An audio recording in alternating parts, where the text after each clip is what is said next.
do you make of what is going on with the world right now, with Washington pitting itself against Beijing, or should I say Donald Trump perhaps pitting himself against the rest of the world here, Nuriel? Well, I think it's a bit of a scary time for the global economy. There is a sharp slowdown on global economic growth. We went from an expansion to a slowdown. And I think that there are risks of a global recession and financial crisis by next year. And I would say among the tail risks, there are two very big. One, the risk of a Cold War on tech and trade and geopolitical between U.S. and China. I think that what has happened in Osaka is not a success. The two sides are completely disagreeing on all the main issues regarding trade, IPR, but is it about trade? So on. Is it about trade? It's not just about trade. I would say trade is actually the least of the problems right now. We have now a global rivalry between U.S. and China about who's going to be controlling the industries of the future, AI, automation, for 5G and all the other major industries. There is a new Thucydides trap and a Cold War between U.S. and China. And it's not going to be easy to find a solution to this problem. And the consequences of this trade and tech war and Cold War will be the beginning of deglobalization, balkanization, and decoupling of the global economy. We'll have to redo the entire global tech supply chain. That's going to lead to disruption. And eventually, by next year, if this escalates, there will be a global recession. So this is the fragmentation of what's going on with supply chains, the fragmentation of geopolitics, if you will, or the deglobalization, yes. I think you referred to as well. This is a longish process, medium term, for this to happen. So how badly does the economy suffer as we rejig this?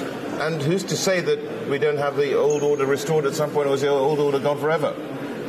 Well, it's a medium-term rivalry between U.S. and China, but even in the short run, let's assume that there is not an agreement. There has been a truce, but not an agreement on trade. There is not going to be an agreement on Huawei. The U.S. is out to try to destroy Huawei by cutting it off from semiconductor and other components because there is a national security element of it. Therefore, in my view, this truce is not going to lead to an agreement on trade or tech. Then the tension is going to escalate. Huawei has been thrown a lifeline. It's been thrown a lifeline, but they pull the plug on Huawei any day. Suppose that the negotiation on trade failed, then they're going to decide, even tomorrow, that Huawei cannot use it. And as it is right now, nobody's going to use the Huawei smartphones or the 5G networks because anybody who's going to use it today, tomorrow, maybe a system that is not working in terms of software or hardware. So the global business of Huawei has been already effectively semi-destroyed, not formally but informally, and therefore this rivalry is actually much more serious about tech, and the deglobalization is not going to be just about trade in soybeans or in LNG. Who cares about that? We have a global supply chain in everything to do with tech and manufacturing that depends on integration of the global economy. And once you decouple, once you balkanize, we're going to have a global recession. Are we seeing signs of it already? I mean, I refer to manufacturing data globally, particularly among developed states. We do see that turning down, a slowdown definitely, if not a recession in some countries, a manufacturing recession. You see some of that spreading into the service side of the economy. And on top of that, global trade, that's also falling and falling quite rapidly. So how bad does it get before things improve? Or do they improve? In my view, they're going to improve because my baseline is one in which, first of all, there'll be a trade and tech war between U.S. and China. It's going to get worse. And secondly, there's another major potential tail risk for the global economy.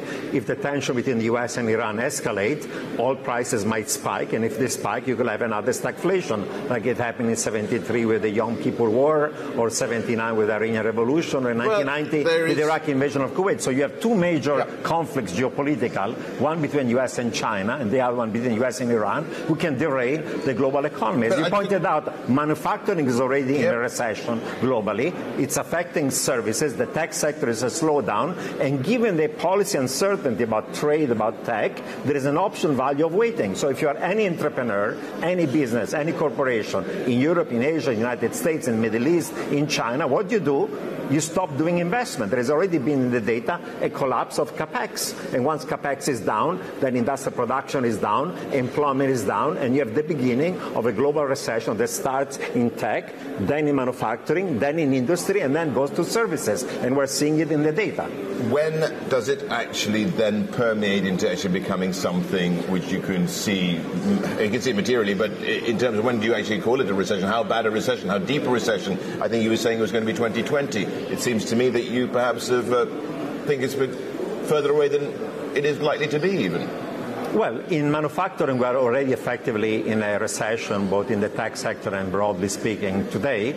Is a slowdown in the global economy. In my view, it's going to take a few months until this negotiation between U.S. and China are going to fail, both on the trade side and on the tech side, and the tension between U.S. and Iran are going to escalate in a way it's going to spike oil prices, going to lead to another supply-side shock on the global economy. So you have two supply-side shocks in the global economy, one coming from trade and tech, and the other one coming from oil. Both of them are going to reduce economic activity and increase prices. Those are stagflationary shocks like 73, like 79, like 1990. And we know in those three episodes before, we had a global recession.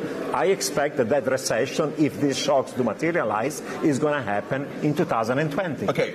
I think you made your point about when that's going to happen and the reasons behind it, but is there anything that we can do to avert it? Is there some sort of panacea that you can come up and sort of being Dr. Doom? Can you be actually Dr. Light for a change?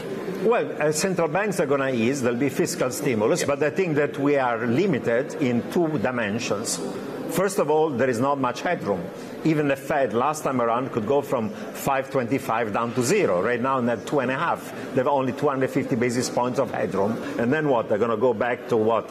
Negative policy rates, or they're going to do more QE. In the case of Japan and Eurozone, ECB, and rest of Europe, they're already in negative policy rates. They're already doing QE, and therefore their policy space is more limited on the monetary side. On the fiscal, we're living in a world in which have high budget deficit and debt, and therefore the fiscal stimulus and fiscal space is limited. And politically, the ability to backstop corporations, banks, and households like we did during the global financial crisis is limited. It's limited for two reasons. Some sovereigns are bankrupt, and the political economy is right now, nobody's going to want to bail out the bankers once more. And therefore, politically, there'll be constraints to be able to bail out. So compared to the past, markets right now are rallying because they're hoping there is going to be a trade deal between U.S. and China. And in the meanwhile, the Fed in July is going to start cutting rates, followed by the ECB, the BOJ, PBOC, and everybody else. But those cuts, like in 2007, the Fed went from 5.5 to 0. Did they avoid the recession? No. The recession was severe because the shocks were severe. The stock market fell from peak to trough by 60%. So all this easing is going to maybe diminish the extent of the market collapse, is going to diminish the amount of that recession. But if these shocks are large enough, a full trade, tech, and Cold War between U.S. and China, and a war between U.S. and Iran that spikes all prices, there is no way with two big shocks, one of them is enough to lead the global economy to a recession. Two of them are going to lead to a severe recession. And therefore, the policy response in the short run, like in 2007, leads market to rally. But once the economic collapse does occur, the market is going to collapse, like in every other recession.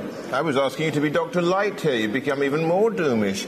No, I'm not becoming doomish. I say you're going to diminish the impact on the markets by having monetary easing. But you're limited in how much you can ease. Okay, what needs to be done then? If we have no efficacy of fiscal policy in effect, because everybody's up to their eyeballs in debt, then we have no efficacy for monetary policy. Is monetary policy now largely redundant? Where does that leave policy itself? We're constrained compared to the global financial crisis. Monetary policy, fiscal policy, and balance policies are more constrained than they were 10 years ago. I'm not saying there is no policy space, but it's limited, and if the shocks are large enough, that policy stimulus, however constrained it is not going to be able to prevent a recession, and a financial crisis is going to be at best able to diminish its severity, like in 2007, 2009. Dr. Roubini, is the fundamental problem that we've not been able to inflate our debts away? Well, we have had certainly a problem of debt deflation. We've been trying to monetize those debts with quantitative easing, forward guidance, negative policy rates, and so on. But the reality is that 10 years after the global financial crisis, overall, around the world, private and public debt as a share of GDP is higher than before. Debt servicing ratios are low today because, of course, with QE you have near zero policy rates and long rates are very low. But even if government bond yields for safe country were to stay low or go lower, first of all, there are some sovereign, like in Italy or emerging markets, that are near insolvent, so credit spreads for sovereign can go higher. And we've had a massive increase in corporate debt, and if you have a spike in credit spreads, high yield, high grade, CLOs, and so on, you could have actually a massive increase in debt servicing ratios, even with low interest rates on safe assets like government bonds in Germany or US or Japan. We just got a headline from Li Keqiang here saying the China economy has seen a steady growth in the first half and in the proper range here as well. Do you believe him? Well, the data suggests that there was a massive slowdown of growth in Q4 and second half of last year. Then they did a monetary, fiscal and credit stimulus. Growth stabilized in Q1, but the latest data from China, whether you look at trade, PMI, industrial production, capex, suggests that there is the beginning of another sharp slowdown. And this is before we have a full-scale trade war between US and China. If you're a Chinese private sector entrepreneur, capex is sharply down because there is massive amount of policy uncertainty. So there is a significant slowdown of growth. It's not a recession, but we expect that this year China is going to have a massive slowdown, and like the past, they're going to do another round of monetary, fiscal and credit stimulus. It's going to increase the debt ratio. It's already 250% of GDP. So they're trying to kick the can down the road, but if you have a shock to trade and to tech that is large enough, if Huawei is effectively destroyed, even their own policy stimulus is not going to be able to prevent something of a harder landing in China. You haven't mentioned much about indebtedness. You just mentioned it about China. That's why I'm picking you up on that. But indebtedness, globally speaking, because of QE and the ballooning of some assets, perhaps not the right assets that they had in mind to begin with, is that worrisome for you? Well, as I pointed out, debt ratios around the world, private and public, in advanced economies and emerging markets, whether you look at the private sector, household, corporates, banks, or the public sector or foreign debt, overall, those debt ratios are high. So far, debt servicing ratios have been low because short rates were close to zero, and because of QE, long rates were also very low. What I pointed out is that in spite of having low debt servicing ratio with high debt ratios and high deficits, if you have a spike in credit spreads in the private sector, high yield, high grade, CLOs or leverage loans or you name it, or in the public sector for countries that are near insolvent, even with low government bond yields in safe countries, you could have a spike in debt servicing ratio. It's going to make those debt ratios that are now under control unsustainable in terms of their servicing. I mean, you're painting a very gloomy picture again, but I'm just looking at, we saw the GFC, it was a recession, certainly a very deep recession. How far are we in danger of going into a depression the next time around? Well, I don't think there's going to be a depression, because once we're going to go into that severe recession next time around, then essentially central banks are going to do stuff that is even more unconventional, not just forward guidance, not just zero policy rates, not just QE, not just credit easing, not just negative policy rates. They're going to start doing helicopter drop of money that are variants of what the modern monetary theory says. There'll be massive fiscal stimulus, and this fiscal stimulus is going to be monetized, but that's going to happen when the recession becomes severe enough that then governments are desperate, and they're desperate because populists are going to come to power, going to go to even more radical, unconventional monetary policy. We'll have the equivalent of helicopter drop of money, permanent monetization of deficit and debt. That's effectively what the proponents of the modern monetary theory are suggesting. That's the direction we're going to be going. What would you do? I think that compared to the risk of going to the Depression and having then World War III, because the Great Depression eventually led to an economic and political and geopolitical disaster, most likely we're going to go into extreme, unconventional, even more unconventional policy reaction. But the severity of the shocks, if you have a trade war between US and China, if you have a tech war, if the relation with the US and Iran escalate, is going to lead to a severe recession. It's quite serendipitous. You've got two headlines coming from Li Keqiang here. First of all, he's saying that China will keep economic growth stable. Then he said that they will not flood the economy with excess liquidity, your reaction to that?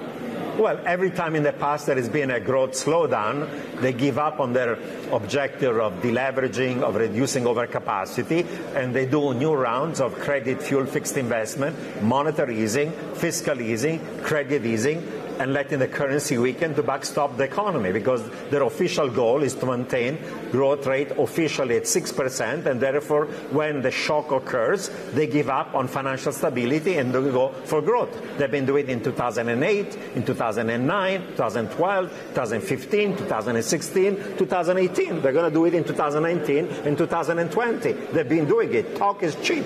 Every time there is a shock to growth, the Chinese react by doing stuff that is another credit fuel fixed investment boom in infrastructure that leads to more debt and leverage in the economy. And that's why the debt ratio is now 250% of GDP and rising. Okay, let's just take a look now, as we've also got this trade conflict, as it were, how it's spreading now to others. We've got India as well now in the crosshairs. We've had the EU for a while too. How bad does that get, and how does it then become, in aggregate, something which just you end up into almost a negative feedback loop? Well, you know, Trump is a protectionist. He was elected on a slogan of America First, Make America Great Again, Buy American, Hire American. So it started with steel and aluminum, then was other goods and services, then he had a trade fight with Mexico and Canada, then with China, then with Europe. Now he wants to get out of the WTO. He's a protectionist, and all his policies have been going in the direction of restriction to trade in goods, in services, in capital, in labor, in technology, in data. This is the beginning of deglobalization and balkanization of the global economy. There will be a decoupling between US and China. The world is going to be divided in two trading blocks, one based on the US and one based on China. The problem is that most countries in the world, even the allies of the US, they do more trade and investment with China than with the US, this formal ally, in the Middle East, in Asia, in Europe. All these countries want to do business with China and US, and once there's going to be this decoupling, the US is going to say you are with us or against us. Do you think and China is going to say the same. So it's going to negatively affect Europe and Asia and the rest of the world, because people have to choose on which side they are, and they don't want to take part. And that's going to slow down, and it's going to lead to recession in the rest of the world. Can it be that binary, surely? Over time, it's going to become binary. Once you have restriction to trade in goods, in services, in capital, in labor, in technology, you use my 5G or the Chinese 5G. You use my AI or the Chinese AI. You use my robotic and automation or the Chinese. Even the toasters are going to have a chip that is 5G. So even the toaster, even the consumer electronic, even the smartphones, they're going to say, if it's a Chinese one with a chip, there's the Huawei 5G, I don't want your toasters. So it's going to be complete decoupling of the global economy, not just the tech sector, because everything, even the car system that are autonomous, have to be based on what? On a 5G system.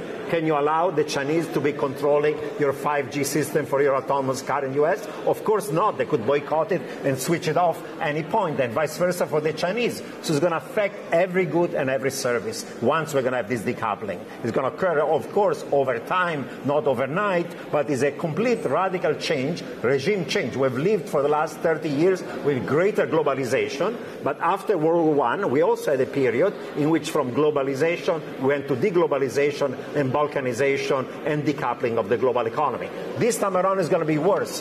When there was the Cold War between the US and the Soviet Union was the declining power, 150 million people, growth collapsing, and there was no trade with the US and the Soviet Union. Between US and China is different. China is going to be the largest economy in the world, 1.4 billion people, and they're economically becoming stronger, and there's massive trade in goods and services and capital and labor and technology between US and China. So this divorce is going to get ugly compared to the divorce between US and Soviet Union, because there was no trade between US and Soviet Union. This time around, you're going to damage the global economy. There wasn't wheat, of course. We know there was a little bit of wheat. Yeah, like there is corn now. Yeah. Let's see. Okay, is that why these fears? I mean, we saw at the beginning of May how the trade negotiations between China and the US fell apart, whatever. There's a trade truce now, but then we saw gold and we saw Bitcoin, cryptocurrency suddenly moving and rallying, and have rallied ever since, largely speaking, is seen as a haven, and that's why you're here. We're here to talk about blockchain as well. That's what you've just been talking about on stage. Is it really a store of value? They're not. First of all, gold went up 10% and now down again. Cryptocurrencies are not even currencies. It's a joke. To be a currency, you have to be a unit of account. No goods or services priced in Bitcoin or any other shitcoin. It's not a store of value. It's stable. The price of Bitcoin has fallen literally in a week by how much? 30%, okay? Goes up 20% one day, collapses in the next week by 30%. And it's not a means of payment. Nobody, not even this blockchain conference, accepts Bitcoin for paying for their conference fees, because you can do only 5 transactions per second with Bitcoin. With the Visa system, you can do 25,000 transactions per second. There is a fintech revolution where billions of people are using digital money for billions of transactions a day. Is in China, is Alipay or WeChat Pay, is UPI system in India, is M-Pesa in Kenya and Africa, is Venmo or PayPal in the United States. These are things that have nothing to do with blockchain, nothing to do with crypto. They're based on AI, big data, and IoT. This is the future of digital money. It's not crypto. Okay. Crypto is nonsense. It's a failure. Nobody's using it for any transaction. It's trading one shitcoin for another shitcoin. That's the entire trading occurs in this space, where there's price manipulation, spoofing, wash trading, pump and dumping, front running. It's just a big criminal scam and nothing else. I'm going to just find out your thoughts on whether this can actually be adopted, though, at some point, because everything is poo-pooed in its nascency. Maybe you should give it some time. Why are you against it so much? Listen, it's been around for 10 years. 10 years, what are the killer apps in this space? There are none. 75% of these distributed apps, what are they? CryptoKitties, casino games, and literally Ponzi games. And the remaining 25% is decentralized exchanges that have no liquidity and nobody's using it. 99% of all crypto trading is occurring on centralized exchanges. So much for decentralization. So we've had it for 10 years. This is not the beginning of the internet. A decade into the launch of the World Wide Web, you had 1 billion users, then the next decade became 2 billion. In the first decade of crypto, with much more sophisticated technologies than before, the number of official users are 50 million, the number of unofficial, those real users, is 20 million. Nobody is using crypto for any goods or services. There is no killer app.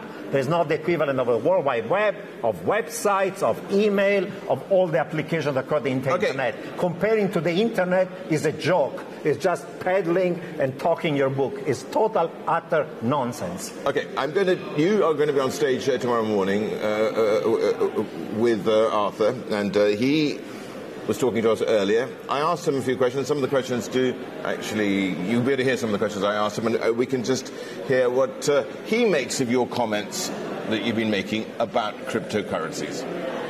What's going on here? He was questioning your finances, and you got rather fragrant with him, didn't you? I mean, he's a hater. He's a no-coiner. He's been bashed. A no-coiner? A no-coiner. Is that the new pejorative word for people who don't believe someone who doesn't have any Bitcoin and watched the price rocket in their face over the past few years. So, it's a bit harsh, isn't it? I think so, but I think it's true. So are you all those things? That's total nonsense. You know, Arthur Hayes is somebody who created BitMEX, and he was boasting it live because he said there is a whole millions of what he called degenerate gamblers, and they're retail suckers, retail investor suckers, and we're going to create something where they can leverage not 10 times, not 50 times, but 100 times. It's worse than those drug pushers who give you crack cocaine for free to get you addicted and then lead you to be broke. There are millions of people that have gone bankrupt because of his policies and his business, okay? He's a drug dealer. That's what he does. He's a scammer. Okay, Dr. Roubini, I'd just like to add that those are Dr. Roubini's views and don't actually reflect the views of us here at Bloomberg.